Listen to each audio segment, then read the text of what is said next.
শতকের সবচেয়ে ভয়ঙ্কর ডিক্টেটর এই খুনি হাসিনা। আর ফ্যাসিস্ট খুনি হাসিনা, তার কথা আর কি বলবো।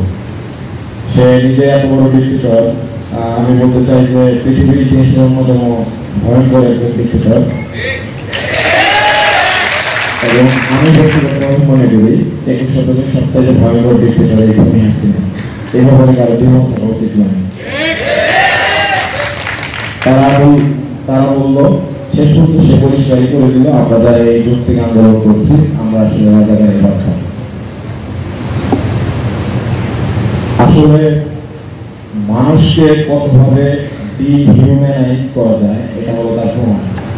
মানে আমাদের যে মানবিক একটি পরিচয় আছে সেটি কি সম্পূর্ণভাবে মুছে দেওয়ার প্রকল্প। তাই আপনাদের সাইকোলজি নিয়ে কিভাবে খেলবো এটা আপনাদের একটু বোঝার প্রয়োজন। ভীষণ 2041 মানে 2041, মানে আপনার মস্তিষ্কে তারা ঢুকিয়ে দিচ্ছে তারা হলো 41 সাল পর্যন্ত ক্ষমতায় থাকবে। বুঝতে পারছেন বিষয়টা? মানে 41 সাল পর্যন্ত তারা ক্ষমতায় থাকবে।